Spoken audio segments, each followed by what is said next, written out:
Le président Umaru Sissoko Embalo de la République de Guinée-Bissau a noté qu'il était temps pour son pays de demander conseil et solutions à des pays amis comme le Rwanda au lieu d'aller loin à l'étranger. Il a fait cette déclaration au premier jour de sa visite officielle au Rwanda. Suivez ce reportage. Le chef de l'État de la République de Guinée-Bissau a été accueilli à sa descente d'avion par le Dr Vincent Biruta, ministre rwandais des Affaires étrangères et de la coopération internationale, ainsi que plusieurs autres personnalités.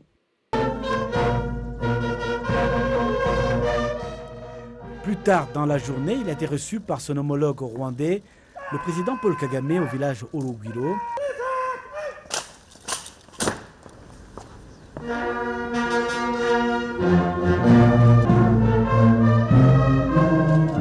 Les deux dirigeants ont tenu une réunion privée avant de superviser la signature des protocoles d'accord entre leurs pays respectifs, axés sur la coopération économique et commerciale, l'éducation ainsi que le tourisme et les événements commerciaux et la conservation. We can, of course, exchange experiences between us in various aspects. And here, I can see that we have mentioned the field of tourism as part of the agreements that we have signed. Nous pouvons partager votre expérience dans divers domaines. Et ici, nous avons déjà signé des accords de coopération dans les domaines du tourisme, du commerce et de l'éducation. Comme vous le savez, la Guinée-Bissau est composée de nombreuses îles et est un pays qui réalise des commerces avec de nombreux partenaires.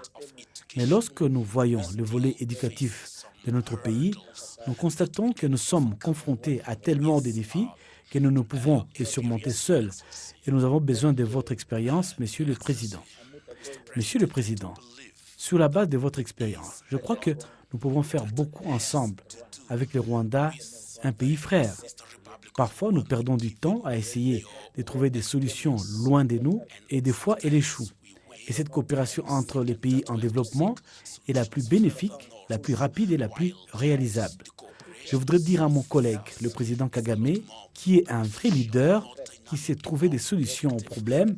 Et je pense que cet accord nous aidera à signer et à mettre en œuvre divers autres accords entre la Guinée-Bissau et le Rwanda. And I do think that the agreements and umbrella protocols that will allow us to implement various agreements between our country, Guinea-Bissau and the Republic of Rwanda. Dans son intervention, le président Kagame a noté que la distance ne devrait pas être un facteur dissuasif lorsqu'il s'agit des coopérations et des commerces entre pays africains. Our continent is large and our countries are located far apart. The African Continental Free Trade Area. Notre continent est grand et nos deux pays ont un long chemin à parcourir. Le marché commun africain nous offre de nombreuses opportunités de coopération entre nous et de manière constructive. D'autre part, les menaces à la sécurité au niveau international nous affectent tous. Donc, unir nos forces et travailler ensemble nous rendrait plus forts. Excellence, Monsieur le Président, je tiens à vous remercier pour cette visite et j'espère aussi visiter votre pays lorsque l'occasion se présentera.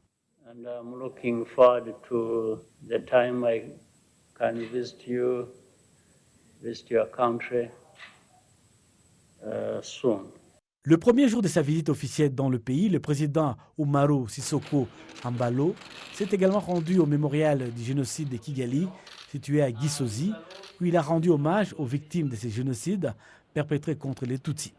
Sur place, il a suivi les explications sur le déroulement de ces génocides, sa planification, sa préparation et sa mise en exécution. Dans le livre d'or, il a écrit « Je m'incline devant la mémoire des martyrs et rend hommage à tous ceux qui ont eu le courage et la force de se battre pour que renaisse des cendres du génocide des Tutsis, un Rwanda uni et prospère. » Il a également déclaré que ce qui s'est passé ne devrait plus jamais se reproduire et que personne ne devrait rester les bras croisés pendant que des gens sont tués. Lundi soir, le chef de l'État de la Guinée-Bissau a été convié à un dîner officiel par son hôte.